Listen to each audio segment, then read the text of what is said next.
আসসালামু আলাইকুম। অনেকেই কমেন্ট করেন দই বানাতে যদি বাজার থেকে দই কিনে আনতে হয় তাহলে সর্বপ্রথম দইটা কিভাবে আসলো। আপনাদের এই কৌতূহল দূর করার জন্যই আজকের ভিডিওতে ঘরেই দই বীজ তৈরি করে পারফেক্ট দই বানানোর রেসিপিটাই শেয়ার করতে চলেছি। শুধু তাই নয়, আজকের দই বানাতে এমন একটা গোপন জিনিস ব্যবহার করব যেটা দিলে দই হবে একদম চুনের মতো থকথকে, একটুও পানি জমবে না, আর স্বাদ এবং গুণাগুণ দুটোই বজায় থাকবে। কথা দিচ্ছি, পুরো ভিডিওটা মনোযোগ দিয়ে দেখলে দই বানাতে যত প্রকারের সমস্যা হয় তার সব সমাধান পেয়ে যাবেন। দই জমতে বাধ্য হবে, যে কেউ এই রেসিপিতে বানাতে পারবেন।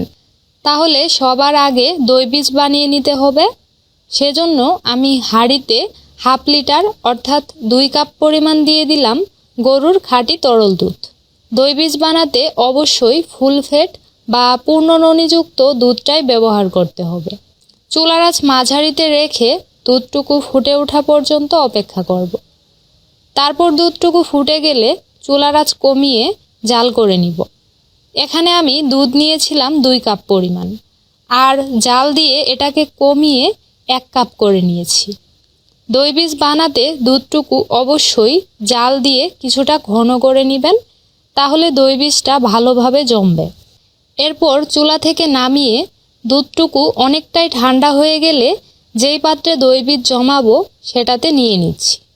হাতের একটা আঙুল ডুবিয়ে দুধের তাপমাত্রা চেক করে নিচ্ছি। 1 মিনিটের মতো এভাবেই ডুবিয়ে রাখা গেলে বুঝতে হবে দুধটা এখন হালকা গরম অবস্থায় আছে। এ পর্যায়ে এতে 1 টেবিল চামচ দিয়ে দিলাম লেবুর রস। গরম দুধে এই লেবুর রস দিলে সাথে সাথেই ছানা কেটে যাবে, তাই অবশ্যই দুধটা একদম হালকা কুসুম গরম থাকা অবস্থাতেই লেবুর রসটুকু দিতে হবে। দুধের সাথে রসটুকু ভালোভাবে মিশিয়ে নিয়ে ঢেকে গরম জায়গায় রেখে দিব 5 থেকে 6 ঘন্টার জন্য, তাহলেই দই বীজ তৈরি হয়ে যাবে। তো দেখতেই পাচ্ছেন আমার দই বীজটা ভালোভাবেই জমে গেছে। আমি যেদিন এই দইটা বসিয়েছিলাম সেদিন 1 থেকে 2 ঘন্টা পরেই বৃষ্টি হয়ে আবহাওয়া একদম ঠান্ডা হয়ে গিয়েছিল। তাই আমি করেছিলাম কি, পানির ভাপে একদম লো আঁচে বাটিটা রেখে দিয়েছিলাম, আর 1 ঘন্টার মধ্যেই দইটা ঠিক এভাবে জমে গিয়েছিল। এটা আমার নতুন অভিজ্ঞতা। আপনারাও চাইলে পানির ভাপে একদম লো আঁচে দই জমাতে পারেন। আর আবহাওয়া গরম থাকলে তো এমনিতেই 5 থেকে 6 ঘন্টা রেখে দিলেই দই জমে যাবে। এখন এই দই বীজটা চাইলে আপনি দই হিসেবে খেতে পারবেন, আবার চাইলে বিভিন্ন ধরনের রান্নাবান্নাতেও ব্যবহার করা যাবে। তো আমি আজকে এই দই বীজটা দিয়েই পারফেক্ট দই বানিয়ে দেখাবো। সেজন্য প্রথমেই দই বীজটুকু একটা ঝাঁঝরিতে ঢেলে নিচ্ছি। এবার পানিটুকু পুরোপুরি ঝরে যাওয়া পর্যন্ত এভাবেই রেখে দিব। অবশ্যই দই বসানোর আগে দই বীজ থেকে এইভাবে পানিটুকু ঝরিয়ে নেবেন, তারপর দই তৈরিতে ব্যবহার করতে হবে। এবারে হাঁড়িতে দিয়ে দিচ্ছি 6 কাপ অর্থাৎ 1.5 লিটার পরিমাণ গরুর খাঁটি দুধ। দই বানাতে অবশ্যই ফুল ফ্যাট বা পূর্ণ ননিযুক্ত দুধটাই নিতে হবে। এবার এতে দিয়ে দিচ্ছি কর্নফ্লাওয়ার। এটাই সেই সিক্রেট জিনিস, যেটা দিলে দই হবে চুনের মতো থকথকে, পানি কাটবে না।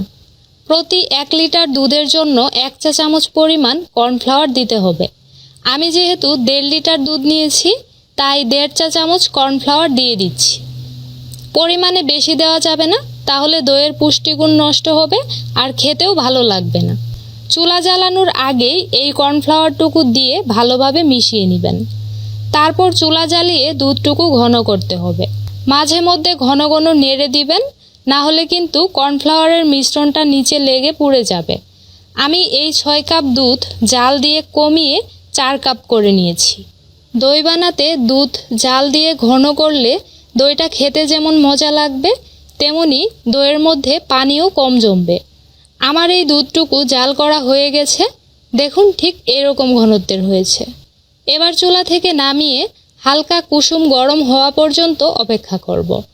তো এইদিকে দই বীজ থেকে ভালোভাবে পানিটুকু ঝরে গেছে, দেখুন বেশ অনেকটা পানি বের হয়েছে।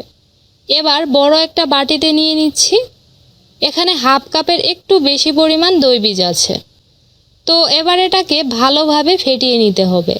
এই কাজটা চাইলে হাত দিয়েও করতে পারেন, দেখতেই পাচ্ছেন একদম ক্রিমের মতো মসৃণ করে ফেটিয়ে নিয়েছি। এবার জাল করা দুধটুকু চেক করে নিচ্ছি। হাতের আঙুল 1 মিনিটের মতো ডুবিয়ে রাখা যাচ্ছে, তার মানে এটা এখন হালকা গরম অবস্থায় আছে। এবারে এখান থেকে 2 চামচ দুধ নিয়ে দই বীজে দিয়ে দিচ্ছি। তারপর ভালোভাবে মিশিয়ে নিয়েছি। কোনো অবস্থাতেই অতিরিক্ত গরম দুধ দইয়ের মধ্যে দেওয়া যাবে না, তাহলে সাথে সাথেই ছানা কেটে যাবে, দই জমবে না। ভালোভাবে মিশানোর পর এবার বাকি দুধটুকু দিয়ে আবারও মিশিয়ে নিতে হবে। তারপর যেই পাত্রে দইটুকু বসাবো সেগুলোতে দুধটুকু ঢেলে দিতে হবে। আমি আজকে বেশ কয়েক ধরনের পাত্র নিয়েছি, যাতে আপনাদের বোঝাতে পারি যে সব ধরনের পাত্রেই দই জমে। এই যে দইয়ের পাত্রটা দেখছেন, এর গায়ে মেয়াদ লেখা আছে 2023 সাল, আর উৎপাদন ডেটটাও কিন্তু 2023 সালই। আশা করি আপনারা ভুল বুঝবেন না যে আমি বাজার থেকে কিনে আপনাদেরকে দেখিয়েছি। লাস্ট এই দইটাই আমি কিনেছিলাম, এরপর সব সময় ঘরেই দই বানিয়ে নিয়েছি। ঢালার সুবিধার জন্য জগের মধ্যে নিয়ে আমি সবগুলো পাত্রে দইয়ের মিশ্রণটুকু দিয়ে দিচ্ছি। তারপর ঢেকে দিব। মুখটা একেবারে টাইট করে লাগিয়ে দিবেন না, তাহলে দই জমেছে কিনা সেটা দেখতে আপনার অসুবিধা হবে। জাস্ট আলতো করে ঢেকে রাখবেন। এবার এই সবগুলো পাত্র ঘরের সবচেয়ে গরম জায়গায় রেখে দিব 6 থেকে 7 ঘন্টার জন্য। কারণ দই জমাতে গরম আবহাওয়া হলে দই দ্রুত জমে যায়। তো ফিরে এলাম 7 ঘন্টা পর। আমি যেদিন দইগুলো বসিয়েছিলাম সেদিন প্রচণ্ড গরম ছিল, তাই দইগুলো জমতে 6 ঘন্টা সময় লেগেছিল। আর বাকি 1 ঘন্টা আমি ফ্রিজে নরমালে রেখে দইটা ভালোভাবে সেট করে নিয়েছি। তবে দইয়ের পরিমাণ বেশি হলে কিংবা আবহাওয়া ঠান্ডা থাকলে দই জমতে কিন্তু সময় একটু বেশিই লাগবে। আর এই দইটুকু পুরোপুরি জমার পরেই ফ্রিজে নরমালে রেখে সংরক্ষণ করতে হবে। একদম পারফেক্টভাবেই দইটুকু জমেছে, একটুও পানি ওঠেনি।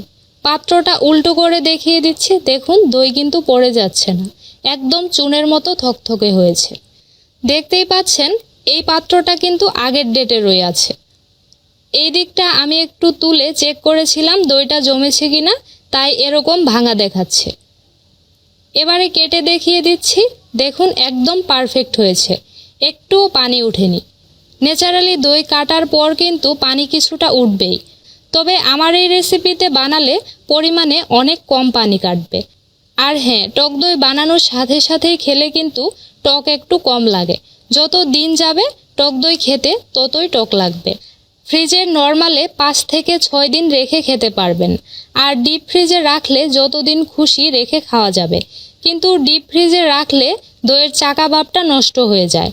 তো আশা করি দই বানানোর জন্য দরকারি সব টিপস এই এক ভিডিওতেই পেয়ে গেছেন।